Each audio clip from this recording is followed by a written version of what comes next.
Welcome back for another episode of Inspire Forward Podcast. Mi nombre is Angelo Calderon, and on this episode, we are talking about embracing our failures and accepting what they are. That's all it is today because this is something that's really big and not spoken of much. But really, what's not spoken of much is the fact that how do we process these things? How do we process what failure does to us? That's not something that's really spoken a lot of. And what it's all about is that when you go through a failure in life, is that you learn how to accept it so you can heal and then move forward. It's simple as that. Because if you don't know how to heal from the fact that you just took I would say a beating. I'm going to call it a beating. Every time you fail, it's kind of like a beating, and you don't know how to accept it, you can't heal. And so you're stuck, and then you can make it worse. The more you wallow in it, the more that you obsess over it. And that's something that's really big for a lot of us.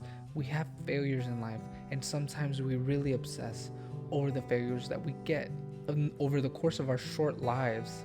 And so I want to emphasize the fact that a failure is not something that you should obsess of, because our lives are really short. I don't care, 80 years, 100 years, it's still really short compared to how many things that we've all together have failed throughout history. And so it shouldn't be really too hard to imagine, but anyone who's ever taken a risk of marriage, a risk of work project, a risk of just task, or putting yourself out there that is uniquely, yours, that you consider a risk, and then failed, or it just went to always sideways, that's basically a failure. And it doesn't mean you're a failure, it just means you've basically gone through a failure. And some of us, when they're really big risks, we don't know how to process it. We don't really know how to emotionally let it go after we've gone through all the ups and downs.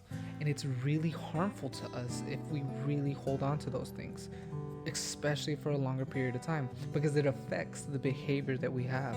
So then if it affects the behavior, it affects our lives, and then it affects other things, and it affects the relationship, and so forth and so forth.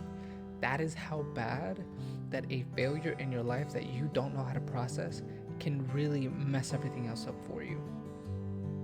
And so what we have to learn is self-acceptance. It's simple. Self-acceptance is the key to overcoming any failure that you go through. It's basically just understanding that the current failure you go through or have obtained for the day, because sometimes we fail daily in small little tasks, the failure you have, and learn to accept that it is something that is a part of your journey, but that doesn't define your journey. That's the first step towards healing. And you have to really understand how important it is to accept things about yourself that you really wish you could change sometimes. I wish I could change a lot of numerous things that I've done, but I can't. And I have to learn to accept it and move forward, just as anyone else does. And that's the biggest secret out there.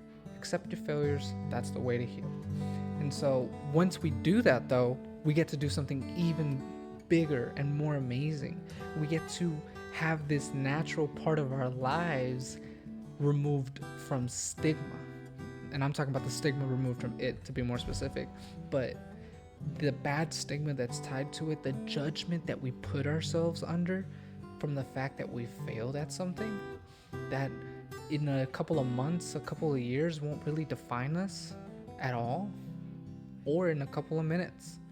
Sometimes it feels like our world has ended over a single failure, a big risk that you really wish that it went right, a relationship, a marriage. Like I said, your first divorce is the hardest because it's something that's supposed to be perfect. Your first time that you get this new job that you really worked for, and then at the end of the year you get let go because your performance wasn't that good. It sucks. It really sucks, especially in the corporate America. But the point of it being is you take risk. You go out of the safe zone, and only to be met with failure.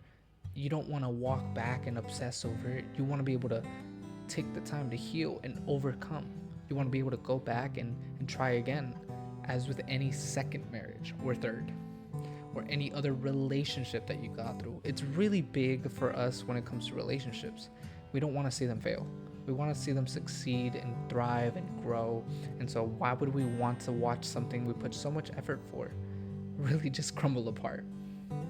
That's why we have to understand the importance of literal acceptance.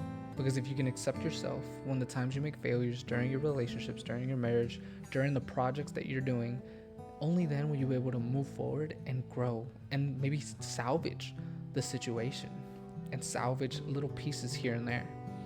And another thing to really help you along with this is to know that everyone fails.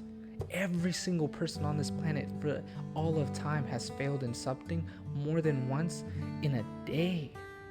You alone and your failures will not be enough to put history on the lookout for what you have done.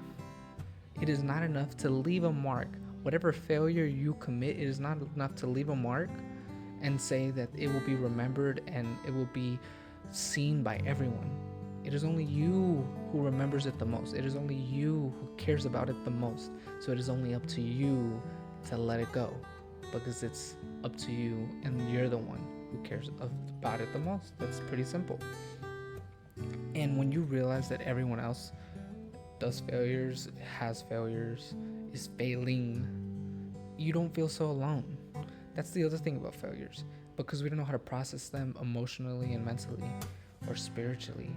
We feel very much alone in what we go through in life. We feel very much alone in many different things, but they don't have to make us feel alone. If anything, they should make us feel more united, more, connected with everyone around us, because everybody fails. And you can ask anyone for any failure that they could have done, and they would have thought it would have been the end of the world, and they would have felt like an outcast, but they're not. That's another simple truth. And so where you should start for some practical steps to really accept this side of yourself, a piece of yourself that doesn't define you but is a part of your journey, is that just by reflecting on your past failures. Some of us have only lived 20 to 30 years, 40, 60, 80, no matter what, you failed. And you can reflect on the failures in your past life and see how it is affecting your current behavior. See if any of it is affecting your current behavior, your current emotions, your current perceptions, your current belief in others, your belief in your chances of success. Because some of us feel so much like failures, we feel like we could never be successful. Some of us feel so much like we are nothing but a failure, we don't know what success is, what it looks like. But we're not failures. We are people on journeys with successes and failures, and neither one of them is what we truly are. What we truly are just people. And that is it. And so that is a simple first step that you could do. Another one is just basically, after you know what is affecting you, just to understand the emotions, understand the thoughts that go through your head when you think about those failures.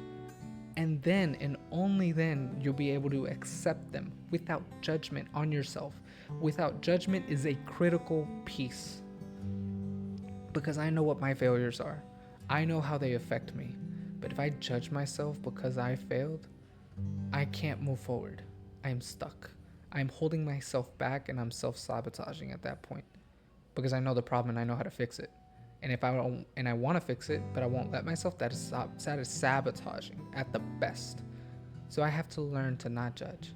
I have to learn to know that it is a part of me in some sort of way, but it doesn't define me. And I am repeating that because that is essential to understand as well. Once you know how to do those few things and you can start there, you have done what everyone is already behind on, because I really feel like everyone should be taught these things, and it's not talked about enough. So you're already getting ahead at some point. You're gaining some traction. No matter how long it took you, you're contributing to your personal growth. And another thing that's really important is that when you move forward in life, as you move forward in your own personal development, your own healing journey, you have to have self-compassion, practicing kindness to yourself, practicing empathy and sympathy to who you are and what you've gone through and what you're going through and what you will go through. It's all a part of your journey. You are your best supporter. You are your best, advocate for yourself. You're your best protector, and that's all you can be. So protect yourself, advocate for yourself, and support yourself. Know what it looks like to do those things healthily. Don't hurt yourself and don't make it worse. It's scary, but don't do it. And it's very easy to fall to these things that will really make it a lot easier in the short moment, but harder in the long run. And so you have to be very, very careful. You have to treat yourself with the same understanding and forgiveness as you would of someone you care about. Everyone on this planet cares about at least one person. If it's yourself, great, you're already at a good start. If it's somebody else, learn to care about yourself the same way. Learn to have self-love the way you would love someone else. And that's very difficult. We don't expect love for ourselves sometimes. We don't expect it at all, honestly, the way I think about it. We do not expect to be loved. We do expect to love others, but not to be loved. And it's really hard to not understand that. It's really hard to understand that you are loved by someone. You should be loved by someone, and it will come to you because we are social creatures. We are people of compassion. We have to have hope in others that we are seen by others. It all starts by seeing yourself first. And all you really got to do is just set some realistic goals for your personal growth. Use the lessons of past failures to really guide you for new choices, new opportunities. Anytime you fail, take a grain of salt with it, so that way it doesn't really hurt you. Don't obsess and don't wallow.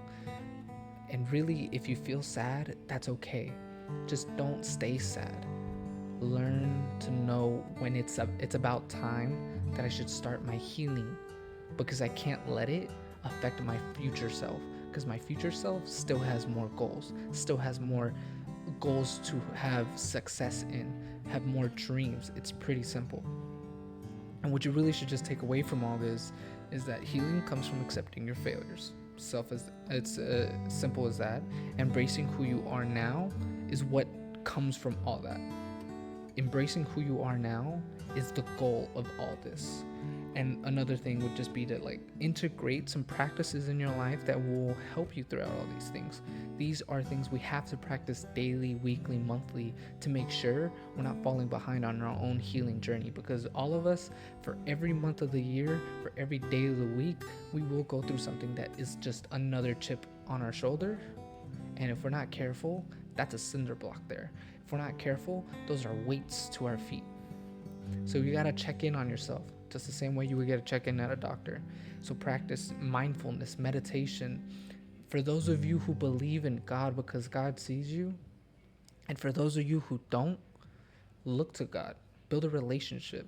That scripture, that prayer, that will 100% be a good way for you to be able to have that reflection you need to learn to heal and love yourself, because that's the most important, is to love yourself so you can love everyone else. And lastly, I want everyone to really think about what it means to cultivate that kind of hope in you. A lot of us don't speak about hope. Nobody really teaches us what hope really is. Have hope in yourself that you will have that kind of intensity of compassion and forgiveness and acceptance for yourself. That intensity to know that a failure is a part of your life and it does not define you. Have hope for those kinds of things and you will be able to grow. It starts with belief somewhere. You just got to start now. And once you embrace this journey of self-acceptance and understanding, each step is a step towards, your healing, based on determination, based on fulfillment that you get when you do all this. After everything's said and done, you'll be further ahead than you've ever thought you would be. You would be further healed and more healthy, and you'll feel a lot better and have a better view on life than the person you were when you just thought your failures are all of yours and you can never let go of them. That's all I got so far, and thank you for everyone that's been watching so far. So please follow me, subscribe, and check me out on TikTok. My TikTok account that I just started posting on is Angelo da Calderon.